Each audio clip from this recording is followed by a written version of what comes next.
Hitler ৬০ লক্ষ ইহুদিকে concentration ক্যাম্পে পাঠিয়েছিলেন।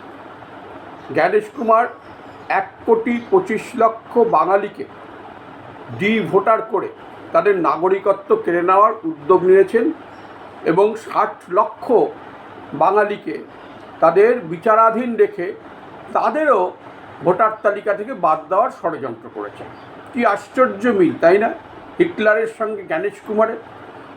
আসলে জ্ঞানেশ কুমারের কার্যপদ্ধতির সঙ্গে হিটলারের কার্যপদ্ধতির অনেক মিল। জ্ঞানেশ কুমারকে কেন্দ্র সরকার নিযুক্তই করেছিল সংবিধানকে সম্পূর্ণ অমান্য করে, গণতন্ত্রকে পদদলিত করে এবং কোনো রকম আইন কানুনের তোয়াক্কা না করে। ফলে জ্ঞানেশ কুমারের নিয়োগটাই হয়েছিল বেআইনিভাবে, তাই নিয়ে সুপ্রিম কোর্টে মামলা চলছে। এখন এই জ্ঞানেশ কুমার, যার নিয়োগটাই বেআইনিভাবে হয়েছিল গণতন্ত্রকে সম্পূর্ণ পদদলিত করে, এখন আমরা যদি ভাবতে বসি যে জ্ঞানেশ কুমার খুব গণতান্ত্রিক উপায়ে কাজ করবেন, তাহলে সেই ভাবনাটা ভুল। জ্ঞানেশ কুমার প্রথম থেকেই স্বৈরতন্ত্রের প্রতীক। জ্ঞানেশ কুমার স্বৈরতান্ত্রিক পথেই এগোচ্ছেন এবং স্বৈরতন্ত্রের করাল ছায়া দেখা যাচ্ছে তার প্রতিটি পদক্ষেপে। এসআইআরের কথাই ভাবুন, যে মানুষকে তার ভোটাধিকার থেকে বঞ্চিত করে, যে ভোটাধিকার সংবিধান তাকে দিয়েছে, যেটা তার গণতান্ত্রিক অধিকার, সেই অধিকার তার থেকে কেড়ে নিয়ে তাকে সেই অধিকার থেকে বঞ্চিত করে, বিহার থেকে শুরু করেছিলেন তিনি, বাংলায় এসে এটা আরও বেশি করছে, সেই অধিকার থেকে তাকে বঞ্চিত করতে চলেছেন জ্ঞানেশ কুমার।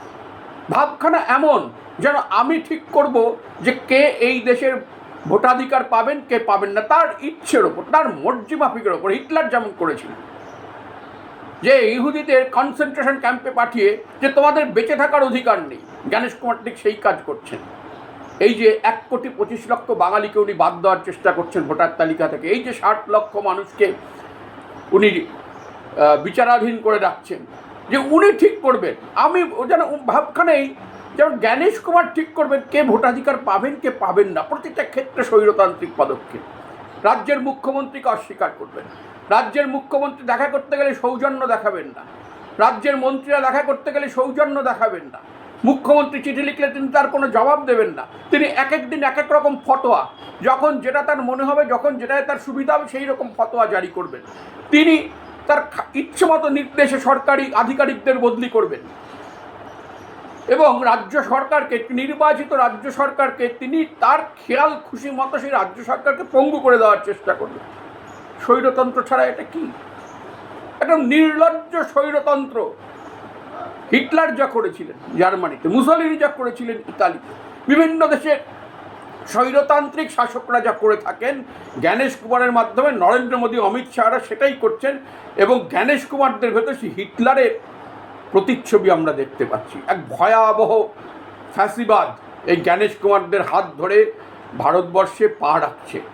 ফলে একে যদি এখনই প্রতিহত করা না যায়, এখনই যদি একে পরাস্ত করা না যায়, এখনই যদি এর বিরুদ্ধে প্রতিরোধ গড়ে তোলা না যায়, তাহলে প্রতিটি, শুধু ভোটাধিকার নয়, মানুষের প্রতিটি অধিকার, সংবিধান স্বীকৃত প্রতিটি গণতান্ত্রিক অধিকার মানুষের বিঘ্নিত হবে, মানুষ তার অধিকার হারিয়ে ফেলবে, মানুষ কার্যত ফ্যাসিবাদের দাসে পরিণত হবে। ভারতবর্ষকে হিটলারের জার্মানি হওয়ার হাত থেকে রক্ষা করতে হলে এই জ্ঞানেশ কুমার এবং তার প্রভুদের সর্বপ্রথম পরাভূত করতে হবে। 2026-এর বিধানসভা নির্বাচন এই লক্ষ্যেই শুরু হোক এবং 2029-এর লোকসভা নির্বাচনে আমরা যেন সেই লক্ষ্যকে আরও সম্পূর্ণ করতে পারি।